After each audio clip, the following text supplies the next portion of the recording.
और जान किसी की भी हो, चाहे वो अमीर की हो चाहे गरीब की हो, जान की कीमत सबकी बराबर है, सबकी बराबर है। मैं पूछना चाहता हूँ आरजेडी के नेताओं से, मैं पूछना चाहता हूँ जदयू के नेताओं से, महागठबंधन के नेताओं से, क्या गरीबों की जान की कीमत नहीं होती है? क्या अमीरों के जान की सिर्फ अपनी चिंता होती है? गरीबों की भी जान उतनी ही महत्व की होती है जितना किसी अमीरों की होती है। क्या सिर्फ नेताओं को अपनी जान की कीमत समझता है? क्या नेता गरीब जनता की जान की कीमत नहीं समझता है?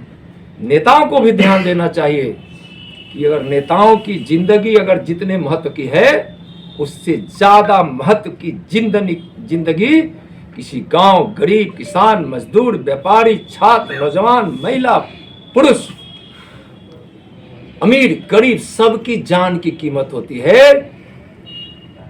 वैसे लोगों को मैं कहना चाहूंगा, इसी मुजफ्फरपुर से होकर जब हम सीतामढ़ी जा रहे थे तो पिछले प्रेस कॉन्फ्रेंस पे भी हमने चिंता की होगी, आपको ध्यान होगा।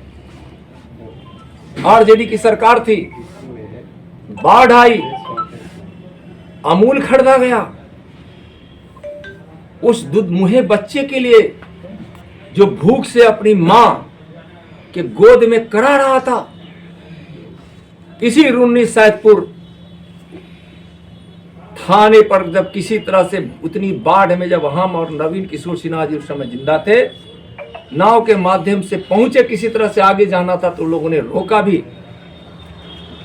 पानी में, बाढ़ की पानी में बेहाता सा वीडियो, जो बच्चे अपने माँ अपने बच्चों को गोद में लेकर, जो पिता अपने बच्चों को लेकर उस बाढ़ में किसी न किसी जगह सहारा लिए हुए थे, उनके बीच जाने का हमको मौका मिला। दुर्भाग्य था, ऐसा दृश्य देखने को मिला कि मां के गोद में बच्चे दूध के लिए छटपटा रहे थे। कौन जवाब देगा इसका, हम पूछ रहे हैं। और उस समय जो वहां दृश्य देखने को मिला और जो जानकारियां मिले कि कितनी दुधमुहे बच्चे, छोटे बच्चे, क्योंकि मां को भी कोई भोजन नहीं मिल रहा था, मां अपनी दूध, मां के पास उनके शरीर में दूध नहीं था, बच्चे बेहाल थे। और जो उस नौनिहालों की मौत हुई उसका पाप लगेगा, और पाप लगा भी है। उस गरीब मां की बच्चे की भी जान की कीमत इतनी ही है जितनी जान की कीमत नित्यानंद राय की है या किसी की भी है। सदस्यों में दिनेश सिंह, सिंडिकेट के दूसरा सरदार मनोज सिंह जी, जो अभी महागठबंधन के उम्मीदवार है, और तीसरा सरदार जगेश्वर राय, वैशाली जिला के माफिया है। यहां भी उनका कारोबार चलता है। मैं बड़ा स्पष्ट रूप से कहता हूं, समाज को जब कष्ट कोई पहुंचाता है तो भारतीय जनता पार्टी को कांटे की तरह उसके सीने में चुभने लगती है। और इस सिंडिकेट रूपी इस कांटे ने जो कुरहनी और मुजफ्फरपुर को जो दर्द दिया है और जनता जो उससे परेशान हुई है, भारतीय जनता पार्टी को इसका बहुत कष्ट है। आज जिस प्रकार से फंसाने के लिए आसान तरीका उनको मिला होगा, इसलिए अवैध जहरीले शराब से समाज को बहुत नुकसान हो रहा है। और इस सिंडिकेट या आज चुनाव सिंडिकेट लड़ रही है, तो थाना प्रभारी को क्या था उससे? राम परवेश जी, उनको तकलीफ क्यों है? राम परवेश जी के माध्यम से 500 लोगों को वहां रोजगार मिला हुआ है, 5000 किसानों का भविष्य, उनके जो वहां जो काम है, उनका कार्य क्षेत्र है, उससे 5000 किसानों को लाभ मिलने वाला है। तो क्या नीतीश जी और तेजस्वी जी बताएंगे कि ऐसा व्यक्ति जो उद्योग में एक समूह के साथ प्रयास करके, समूह के साथ, मैं समूह शब्द का बोल रहा हूँ, समूह के साथ अगर 5000 किसानों को और 5000 भाइयों बहनों को अगर रोजगार देकर इस 5500 लोगों को डायरेक्ट किसान 5500 नौजवानों को जो वहां रोजगार मिल रहा है, वैसे व्यक्ति को फंसाएंगे तो क्या यह 5500 की जान जाएगी या राम परवेश जी ही जे सिर्फ जेल जाएंगे? वार किया गया यहाँ वैसे लोगों के द्वारा, वैसे नेताओं के द्वारा जो खुद इस प्रकार से लोगों की जिंदगी लेते रहे, लोग कराहते रहे और जनता छटपटाती रही। और वैसे नेताओं ने ऐसे सिंडिकेट को अपना आशीर्वाद देकर, अपना बर्दस्त देकर, अपना चुनाव चिन्ह देकर उसका चुनाव प्रचार कर जनता के साथ अन्याय कर रही है। इसलिए यह चुनाव सिंडिकेट बनाम जनता है, कुरहन्नी की जनता बनाम मुजफ्फरपुर का सिंडिकेट है और सिंडिकेट वहां चुनाव लड़ रहा है। मैं अपने कई भाषणों में कहा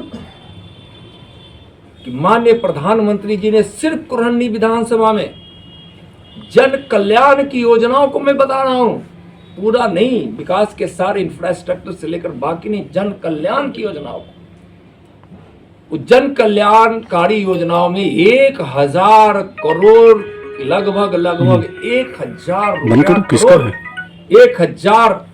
1000 करोड़ रुपए देकर कुरहन्नी की जनता की माननीय प्रधानमंत्री जी ने सेवा की है। और एक तरफ सिंडिकेट कहता है 5 करोड़ में हम चुनाव जीत लेंगे। कहा कौन सा 5 करोड़?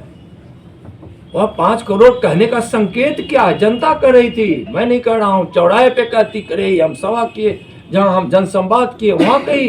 ललन जी विचलित हो चुके हैं, नीतीश जी विचलित हो चुके हैं, तेजस्वी जी विचलित हो चुके हैं और लोकतंत्र के चौथे स्तंभ जो जनता तक अपने विषय को लेकर पहुंचाने में सबसे कारगर होती है, प्रेस होते हैं, उसको अपमानित करना बहुत ही घोर अन्याय है।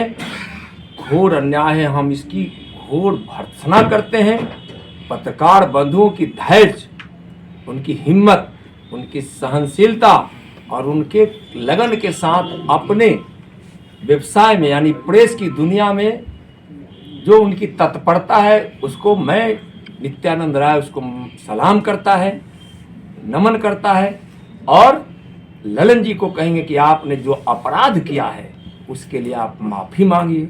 अगर आप माफ़ी नहीं मांगेंगे तो आप चाहेंगे कि सत्ता के भय से और कुछ बोलकर प्रेस को बिकाऊ कहकर आप निकल जाएंगे, तो आप यह भी समझिए कि यह आपके लिए ठीक नहीं है, लोकतंत्र के लिए ठीक नहीं है।